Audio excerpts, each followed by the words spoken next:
do? So I just arrived at the Springfield, or Ozarks BeerFest, I guess they're calling it here. I've got a little bit of Fantasyland IPA from Urban Chestnut to start with. Someone just came out over the PA system. So I thought what I do this time, and it's hard to do video at these things for obvious reasons. I got a VIP ticket because of this. I've got a 2-hour early admission, so I'm going to do what video I can in that 2-hour period. And then I'll just run together as one long video. So this is my introductory. Fantasyland, this is a great IPA. Huge nose, a combination of very citrus, a little bit of spice. There's certainly some pine notes. It's a beautiful golden. The first breakout session called Sours, brewing in the old Belgian style. Sours, I'll be back. Well, how do you do? I'm meandering here at the Ozarks BeerFest, and I made my way to the Four Hands neighborhood, having the Cash Money. It's a great IPA, 8.5%. He thinks it's about 80 IBUs. Didn't have the exact stats on him. This is one of those big, fruity IPAs. Double IPAs, I guess, probably more technical. Cash Money is they call it Imperial IPA. There you go. Brewed with a wonderful amount of the very best hops we could secure. An example of malt bill is poked with an ample. Gosh, I'm having trouble reading. An ample malt bill is poked with a huge dose of pungent hop flavor. So there you go. Notes of melon, pine, and tropical fruit, they say. So let's take a drink. Let's get the aroma first, yeah?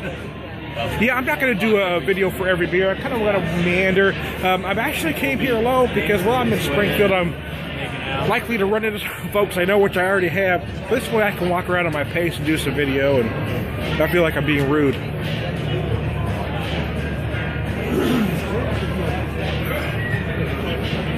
Big citrus on the nose. A lot of the tropical fruit notes you expect from this type of beer. It is a little more piney than a lot of them are. It accents with a lot of peppery pine right in the finish. I'm not going to do detailed reviews, which I really don't do anyway, but kind of want to give you an idea of all the beers here. Hey, you know, some of you just saw the video, or just see the pictures I posted of the tiki and the horchata. This is the absence of light peanut butter chocolate milk stout. They just happen to have a little bit here. I'm going to get it out of the way because there's folks trying to get in here. The peanut butter chocolate was in their stout pack, milk stout pack last year. This year they put the tiki and the horchata, which are both fantastic. I'm not drinking fast, guys. I'm taking it easy. I don't need to try everything. I've had so many before. This 2-hour session here that I've got, I'm walking around, I'm just walking around. I ran into a few folks I know already. There are also Brew Lotto tickets available to purchase. There's a difference between drinking as a 50-year-old man and a 21-year-old. I'm not worried about trying to get drunk fast. I'm just wandering around having a good time. So, notes of peanut butter and chocolate on this. What this tastes like, basically, is the best dark chocolate peanut butter cup you ever had in your life.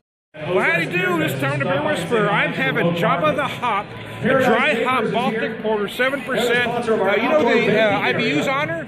It's located just outside. That's a great question. I don't think it's over. It's pretty light. The Beer Knobbers homebrew group. I've got a few folks here. Do any of you want to go on camera with me? And a pretzel eating contest coming up just a little bit after 2 o'clock. Let me flip her around here.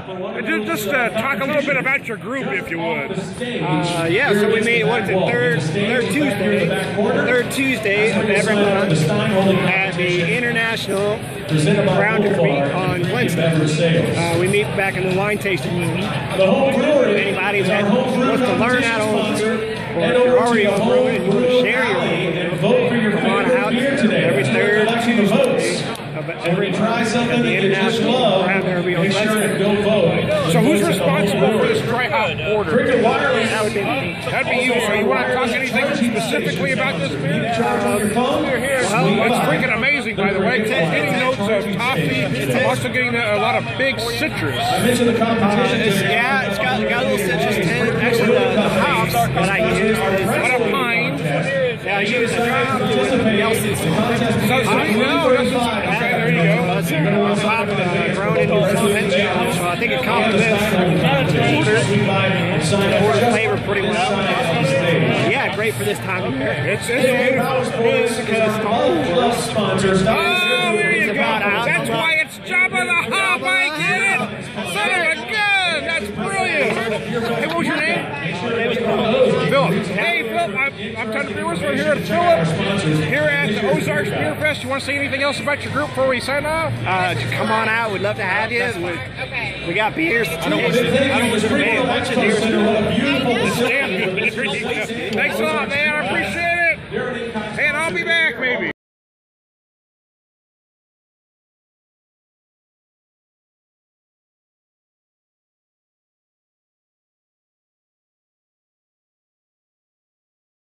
And how do you do? I am here having some more homebrew. This is the Zoo IBU. It is, I'm going to call this, so you intend this to be a double or imperial IPA? Yeah. 9%, 120. I'm with Chris Becker. Some of you may remember I've done some of his home brews before. Let me get him on camera here. Hey Chris, how you doing, man? I'm good. How are you doing? Get that up where you can see all of us here. So anything specific you want to say about this beer? The malt hop? So the hops in this were Galaxy as well as Mosaic. Photobomb back here. This was, I brewed a Pro-Am beer with Springfield Brewing Company a little bit earlier this year. This is the same grain bill, just with a slightly different iteration as far as the hops. So really tropical. A lot of tropical fruit. A lot of grapefruit, pineapple, mango. I'm getting a lot of pineapple and grapefruit specifically, but yeah. I think it turned out pretty well. Finishes rather dry.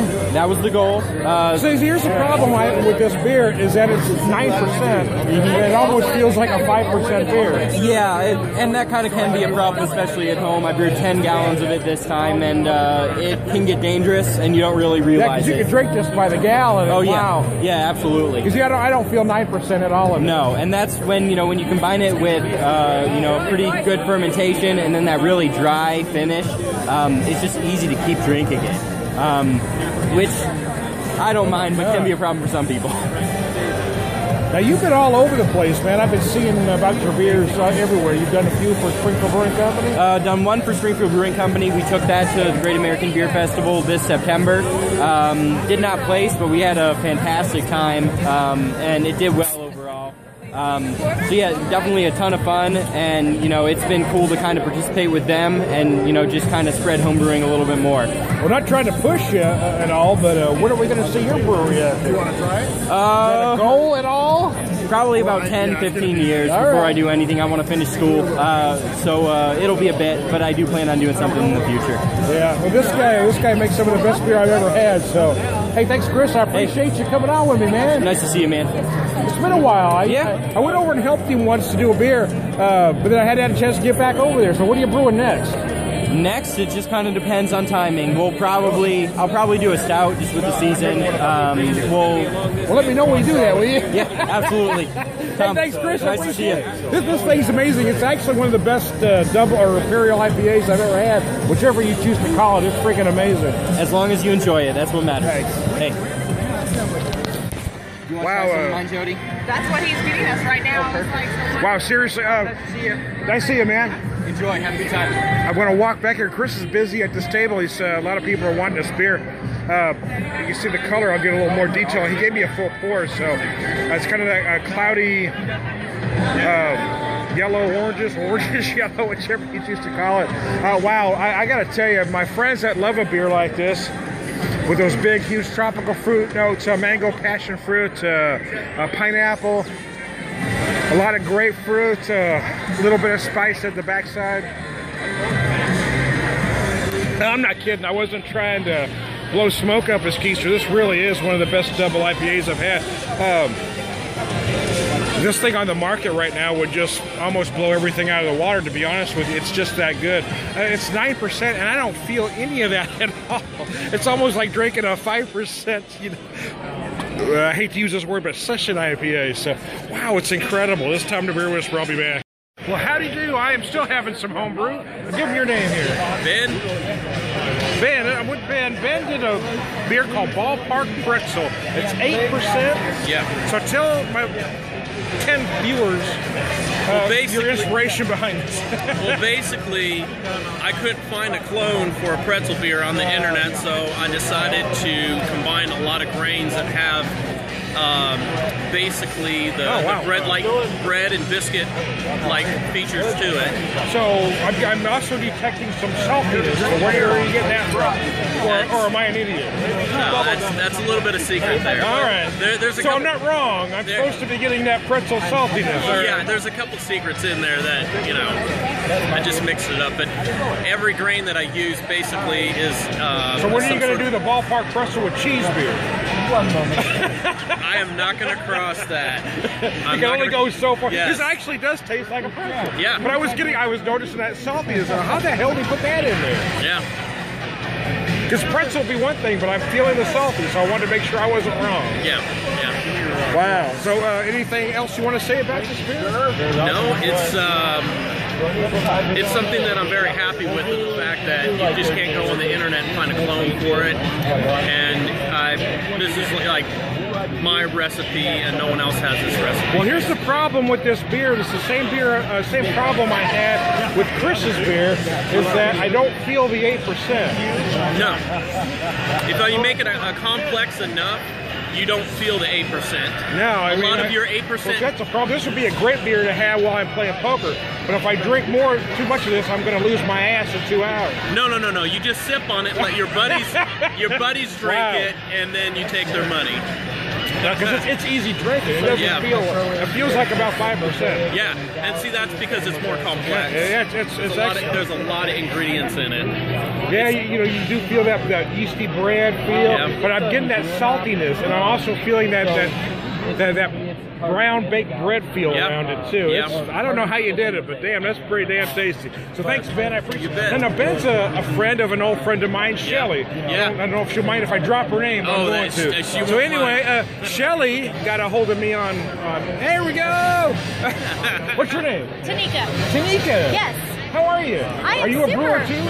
By proxy. By proxy? Yes. You with this one? No, I'm with the big tall bearded one over there with the Star Wars. The other guy, okay. Yeah. Oh, with the other guy. Take your pick. I mean, yeah. So what beer are you associated with then? The Blueberry IPA. Okay, I haven't had that one yet, so I'm going to have to get over It's there. part of the competition, so you should have it. All right. The competition will be later on this afternoon. All right, I'll try to see if I can sample that. Well, hey, thanks, Ben. I appreciate it, man. You bet. I just failed. Wow. Well, how do you do, Buckaroos? How the heck are you? So, if you were keeping track of me, you would notice that I hadn't done a video for a little bit, and there's a good reason for it. Anyways, okay. With the VIP ticket, you also get interest in some special VIP tent areas over here. So, I'm going to get something out to show you here. Over here they had Mother's doing a special presentation. My local brewery, I love them, with a local restaurant, Gilardi's, which I was talking with James Martin, head dishwasher. I think that's a joke. But anyways, so here's the thing. What they were doing is various beer and food pairings. They had a head blonde with, I didn't catch the name of it, it was basically a puff pastry with this spinach. It was like a spinach pesto, I guess. I'm guessing. I was just on spinach on the garlic, but their thing over at Gilardi's is local. They do their own garden, and the other stuff they use, the meats and other, they buy as much local as humanly possible. So he's, he made a joke. He gave us a coupon here for $10 off. You can't see that, can you? Then he made a joke that honestly it's not going to get you far, but it's a start. Well, because they use a lot of local stuff, so I kind of get it.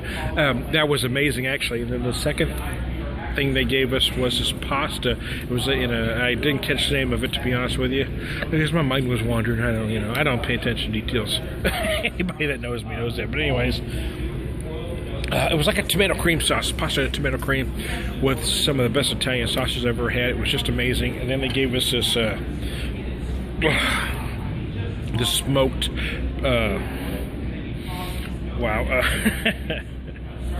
I'm losing it here. Anyways, it was excuse me, with their Mother's Imperial 3 Blind Mice, smoked beef with Mother's Imperial 3 Blind Mice.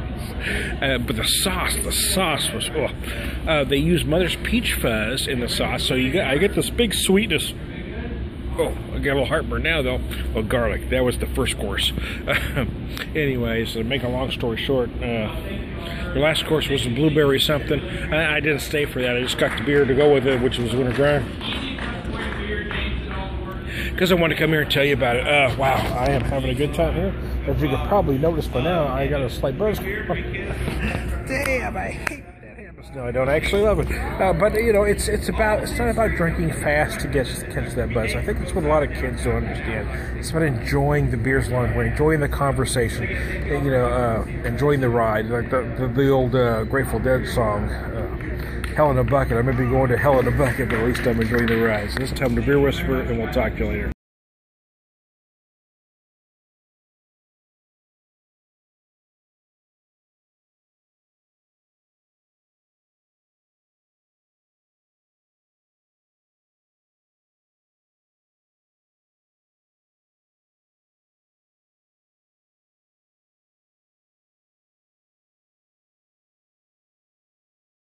Howdy do. So I'm at the tall grass table, and I was talking to, tell me your name. Grant Wayner. Brent, so I was telling Brent that I was a little hard on the bourbon barrel sweat in the video a while back because I didn't feel I had enough bourbon barrel in it. But I tried this Wooden Rooster, which is a barrel aged. It's a Belgian triple aged in rye whiskey barrels. And I gotta tell you, whatever expectation or whatever hype is on this beer, it's not enough. This thing is actually brilliant. Oh. It does have spicy notes, floral notes. You do feel it's a triple, but mostly on the nose. It's a lot of oats. It's a lot of spicy rye, right? A lot of rye, a lot of that rye whiskey. But on the flavor, oh my gosh! On the flavor, I am still getting those fruity triple notes, right? Yes, yeah, you should be getting a lot of that. I get some Belgian candy sugar from the candy sugar. But at the end, I'm back to that oak. It does finish with the oak flavor, yes. But see, I told him it finishes dry, and he wasn't sure, so he took a drink. So you agree with me? I agree. It finishes very dry. So yes, it's a very clean, dry finish. Yeah, it's crazy clean and dry. Wow, it's beautiful. I like that. So sorry, folks at Tall Grass, for being hard on the other one, but this beer here is actually just brilliant. Yeah, just show the can here. Wooden Rooster. Wooden Rooster. Wow. So whatever your thoughts are on the Velvet Rooster, this Wooden Rooster is beyond brilliant. It is, and so Velvet Rooster is 8.5% ABV. This one came out to be 9.5. Wow. Well, so that's a problem because it doesn't feel right. It'll sneak up on it. If I had to guess, I guessed about 6.5. Sure. I don't feel that big alcohol. Yeah, I'm with you there.